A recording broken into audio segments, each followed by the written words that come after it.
안녕하세요. 지난 주일 은혜의 법으로 산다. 이 설교 듣고 나서 혹시 좀 계속 생각나는 부분이 있으셨나요? 아, 네. 저도 그랬습니다. 특히 그 열한기하 6장에 나오는 도끼 날 이야기요. 맞아요. 쇠 도끼날이 물에 뜨는 그 기적이 중심이었죠. 오늘은 바로 그 설교를 당신과 함께 다시 한번 좀 자세히 들여다보려고 합니다.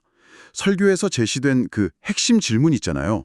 우리를 둘러싼 세상의 법칙과 또 신앙 안에서 경험한다는 은혜의 법칙, 이 사이에서 우리가 어떻게 살아야 하는가, 이걸 좀 깊이 탐구해보죠. 네, 정말 흥미로운 주제였어요. 우리 삶에는 뭐랄까 피할 수 없는 자연 법칙이나 인과관계 같은 세상의 법칙이 분명히 있잖아요.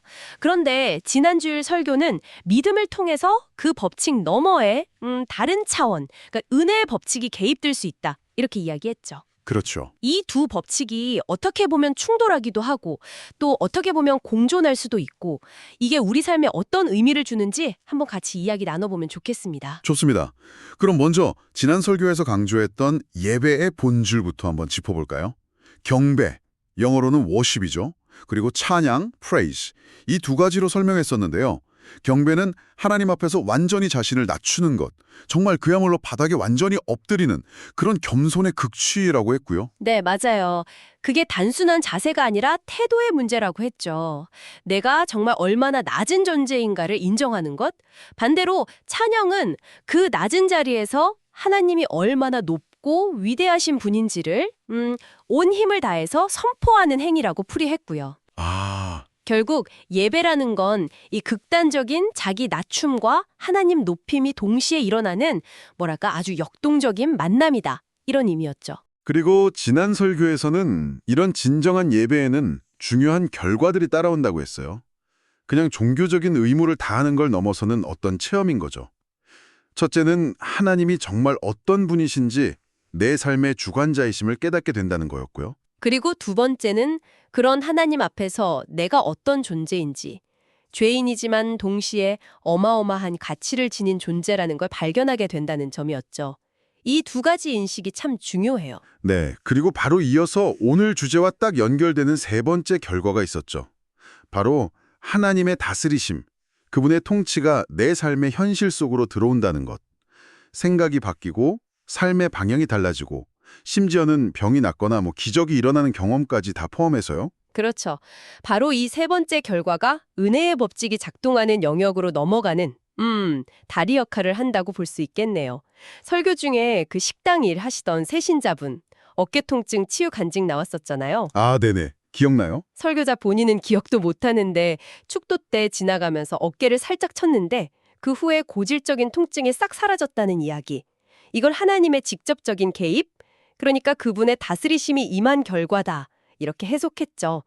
예배를 통해서 열린 마음 상태가 이런 경험의 통로가 될 수 있다는 걸 보여주는 것 같았어요. 자, 여기서 이제 그 유명한 도끼날 이야기로 넘어가죠. 지난 설교의 핵심 본문이었던 열왕기하 6장. 선지학교 학생들이 학교 짓다가 빌려온 도끼날을 물에 빠뜨린 사건이요. 설교에서도 언급됐지만 당시에 쇠붙이는 정말 엄청 귀했잖아요. 네, 그렇죠. 그래서 가난한 신학생에게는 이게 정말 감당하기 어려운 아주 큰 문제였을 거예요. 맞습니다. 명백히 세상의 법칙, 그러니까 중력의 법칙대로라면 쇠 도끼날은 당연히 가라앉아야죠. 절대로 혼자서는 떠오를 수가 없어요. 그런데 엘리사 선지자가 나뭇가지를 던지니까 그 쇠 도끼가 떠올랐다. 이 기적. 바로 이 지점에서 지난 설교는 아주 중요한 개념을 제시합니다. 그게 바로 은혜의 법칙이죠. 맞아요. 세상의 물리법칙을 넘어서는 하나님의 법칙이 작용했다, 이런 설명이었죠. 우주선 안의 무중력 상태처럼 하나님의 영역 안에서는 다른 법칙이 적용될 수 있다, 이런 비유도 쓰셨고요. 이 은혜의 법칙이라는 개념, 이걸 좀 더 구체적으로 설명해 주실 수 있을까요? 지난 설교에서는 이 은혜의 법칙을 세상의 법칙이 역전되거나 아니면 무효화되는 하나님의 통치 영역이다. 이렇게 그렸어요. 예를 들면 사람은 누구나 죽는다. 이건 세상의 법칙이지만 예수를 믿으면 영생한다. 이건 은혜의 법칙에 속한다는 거죠. 어허. 또 고난은 고통스럽다. 이게 세상 법칙이라면 믿음 안에서는 고난이 유익이 될 수 있다. 이것도 은혜의 법칙의 관점이다. 이런 설명이었어요. 원수를 사랑하라는 가르침이나 광야에서 이스라엘 백성이 노뱀 보고 살아난 사건, 또 40년 동안 옷이랑 신발이 해지지 않은 일, 죽은 나사로가 살아난 기적 같은 것들, 성경 속 여러 사건들도 이 은혜의 법칙이 작용한 사례로 제시가 되었죠. 결국 지난 설교는 신앙생활이란 게 이 냉혹한 세상의 법칙에만 갇혀 살지 않고 보이지 않는 은혜의 법칙을 믿고 그 안으로 들어가 살기로 결단하는 거다. 이렇게 정의한 셈이에요. 사업 실패나 질병, 자녀 문제 같은 그런 현실 앞에서 나는 세상의 법 아래 있는 게 아니라 은혜의 법 아래 있다. 이렇게 선포하면서 그 문제를 하나님의 통치 영역으로 가져오는 믿음의 행위, 그게 바로 신앙인의 자세라는 거죠. 실제로 그런 삶의 모습들을 보여주는 이야기들도 참 인상 깊었어요. 54년을 함께 사셨는데도 여전히 우린 참 안 맞는다고 솔직하게 말씀하시는 그 노부부, 장로님, 권사님 이야기 기억나시죠? 네네, 기억납니다. 세상 기준으로는 뭐 벌써 헤어졌어야 할 관계일 수도 있는데 문제가 생길 때마다 그걸 은혜의 법칙 안으로 가져왔기 때문에 지속될 수 있었다. 이런 해석이 참 흥미로웠어요. 그렇죠. 또 1929년 대공황이라는 정말 최악의 경제 상황 속에서 아니 하나님하고 대공황하고 무슨 상관입니까? 라는 한 성도의 믿음의 질문. 그걸 통해서 결국 1930년에 교회를 건축해낸 이야기도 있었죠. 아, 맞아요. 대단했죠. 세상의 그 절망적인 법칙, 대공황이라는 그 현실 앞에서 은혜의 법칙, 즉 하나님의 능력을 선택한 결과다. 이런 메시지였어요. LA 젊은 부부 이야기도 빼놓을 수 없죠. 파티 좋아하던 남편의 구원을 위해서 아내가 그의 운동복 바지를 들고 새벽마다 기도하니까 결국 남편이 변화돼서 목사님이 되었다는 그 간증이요. 네. 이것도 뭐 세상 논리로는 설명하기 어렵지만 은혜의 법칙 안에서는 가능한 변화다 이렇게 제시되었고요. 이 이야기들이 보여주는 공통점은 은혜의 법칙이라는 게 현실 도피가 아니라는 점이에요. 오히려 믿음을 통해서 현실에 개입하고 그 현실을 다른 관점으로 해석하면서 하나님의 역사를 경험하게 한다는 거죠. 네네. 때로는 뭐 기적적인 결과, 교회 건축이나 남편의 변화 같은 걸로 나타나기도 하고 또 때로는 노부부처럼 내면의 평안이나 관계 지속으로 나타날 수도 있고요. 여기서 이제 자연스럽게 이런 질문이 들죠. 그렇다면 어떻게 하면 우리도 이 은혜의 법칙 아래서 살아갈 수 있을까? 그 방법은 뭘까? 하는 거죠. 지난 설교는 그 방법에 대해서도 아주 구체적으로 제시를 했습니다. 인간은 흙, 그러니까 육체와 하나님의 생기, 영으로 만들어진 존재인데 가만히 내버려두면 본능적으로 육체적이고 세상적인 것에 끌리기 쉽다고 했죠. 그래서 영적인 행복, 즉 은혜의 법칙을 누리려면 의지적인 노력이 필요하다는 거예요. 그냥 가만히 있으면 안 된다는 거죠. 네, 맞아요. 그냥 있어서는 안 되고 의식적으로 영적인 방향으로 나아가야 한다. 세상의 중력을 거스르는 어떤 힘이 필요하다는 그런 비유처럼 들리네요. 그 구체적인 방법으로 두 가지가 강조되었습니다. 첫째는 기도였죠. 설교자 자신의 경험담이 상당히 강력했는데요. 아주 내성적이고 소극적이던 학창시절에 기도원에서 막 뜨겁게 부르짖는 사람들을 보고 충격을 받아서 그날 밤부터 교회에 가서 기도하기 시작했다는 이야기였습니다. 처음에는 무서워서 눈도 못 감고 기도했지만 네, 근데 3년 동안 꾸준히 기도하면서 소리내어 기도하게 되고 영적인 체험을 통해 삶이 완전히 달라졌다는 간증이었죠. 소극적이던 성격이 담대하게 변하고 만나는 사람마다 복음을 전하게 되고 심지어 학업이나 리더십 면에서도 두각을 나타내게 되었다는 것.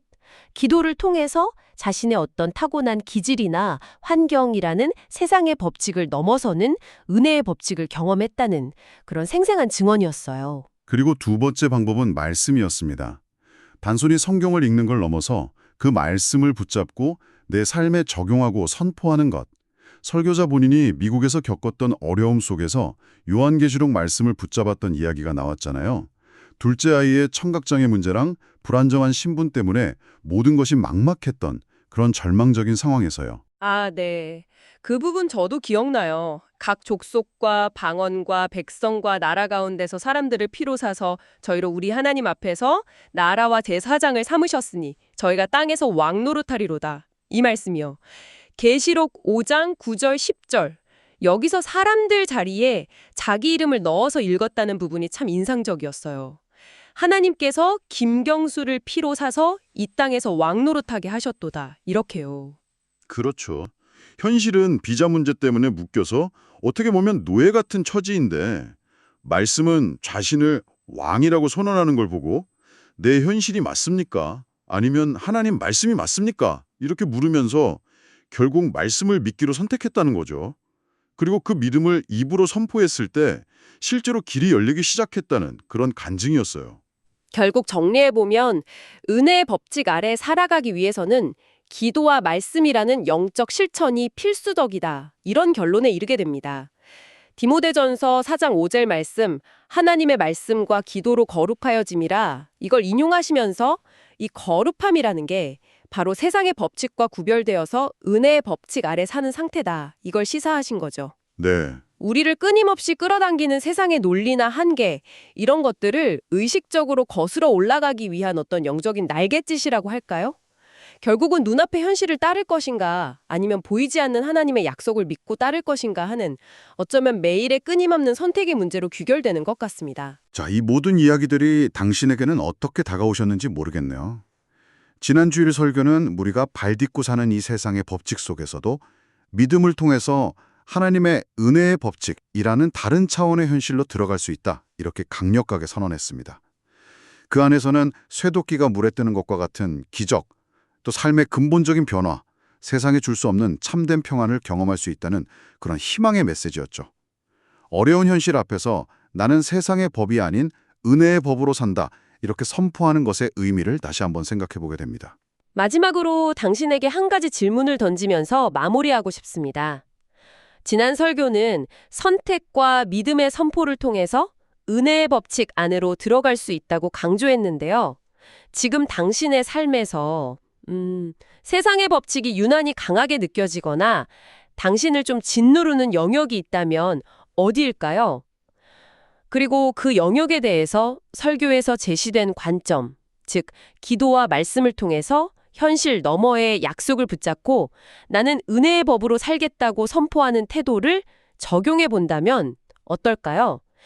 당장 눈에 보이는 상황이 바뀌지 않더라도 그 믿음의 선택과 선포 자체가 당신의 내면과 삶의 어떤 다른 파장을 일으킬 수 있을지 한번 조용히 성찰해 보시는 건 어떨까 이렇게 제안해 봅니다. 오늘 저희와 함께 지난주의 설교를 이렇게 깊이 되짚어보는 시간을 가져주셔서 정말 감사합니다.